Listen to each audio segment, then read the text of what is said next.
Hello friends, welcome back to our channel. இன்னைக்கு நம்ம சேனல்ல prawn 65 எப்படி செய்யறதுன்னு பார்க்கலாம். ரொம்ப சுலபமா செய்யலாம். ரொம்ப டேஸ்டான ஒரு ரெசிபி. வாங்க எப்படி செய்யறதுன்னு பார்க்கலாம். ஒரு பவுல்ல 2 டேபிள்ஸ்பூன் அளவுக்கு கார்ன்ஃப்ளவர் மாவு, 2 டேபிள்ஸ்பூன் அளவுக்கு மைதா மாவு, 1/4 ஸ்பூன் அளவுக்கு மஞ்சள் தூள், காரத்துக்கு தகுந்த மாதிரி மிளகாய் தூள் ஆட் பண்ணிக்கலாம். நான் 1 டேபிள்ஸ்பூன் அளவுக்கு ஆட் பண்ணியிருக்கேன்.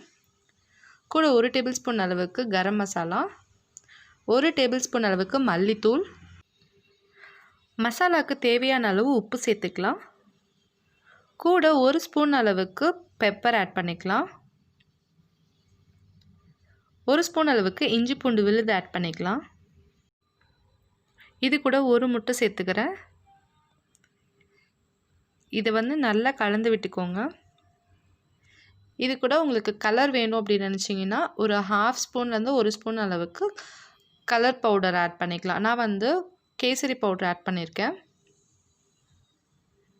ஸோ இது நல்லா மிக்ஸ் பண்ணி விட்டுக்கோங்க. சிலருக்கு ப்ரானில் இருக்கக்கூடிய அந்த புளிப்பு டேஸ்ட் ரொம்ப பிடிக்கும். அப்படி புளிப்பு டேஸ்ட் ரொம்ப பிடிக்கும் அப்படின்னு நினைக்கிறவங்க இதில் 1 ஸ்பூன் அளவுக்கு லெமன் ஜூஸ், அப்படி இல்லைன்னா 1 ஸ்பூன் அளவுக்கு வினிகர் ஆட் பண்ணி நல்லா கலந்து விட்டுக்கலாம். இதில் தண்ணி எதுவுமே ஆட் பண்ணக்கூடாது.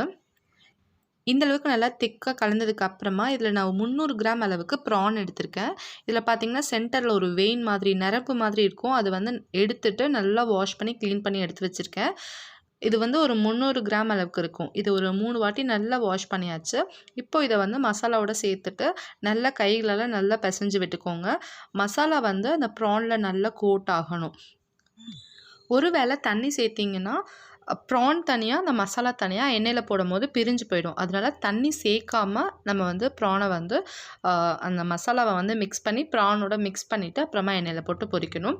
இந்த மசாலாவை நல்லா கலந்ததுக்கு அப்புறமா ஒரு 1 ஹவர் இல்லை ஒரு 2 ஹவர் கண்டிப்பாக நீங்கள் ஊற வைக்கணும். அப்போ தான் அந்த மசாலா எல்லாமே ப்ரானோட நல்லா இறங்கி நல்லா ஜூஸியாக நல்லா டேஸ்ட்டாக இருக்கும்.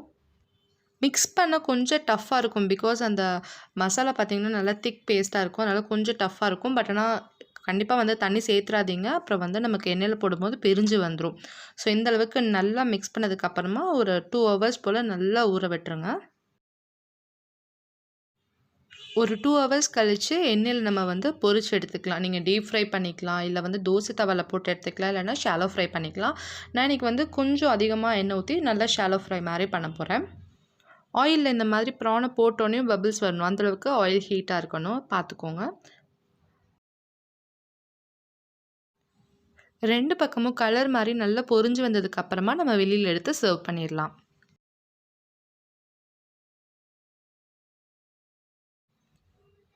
பாருங்கள், சூப்பராக நம்மளோட ஷ்ரிம்ப் ப்ரான் எல்லாமே சூப்பராக ரெடி ஆகிடுச்சு. இப்போ நம்ம பிளேட்டில் மாற்றி சர்வ் பண்ணிடலாம்.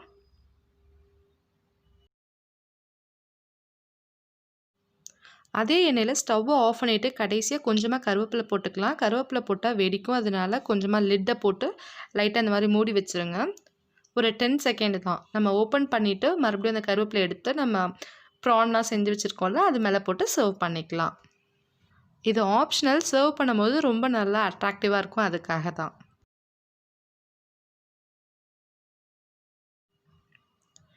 ஸோ நம்மளோட ப்ரான்லாம் சூப்பராக ரெடி ஆகிடுச்சு. கண்டிப்பாக உங்கள் வீட்டில் ட்ரை பண்ணி பாருங்கள். ரொம்ப ஈஸியாக செஞ்சிடலாம்.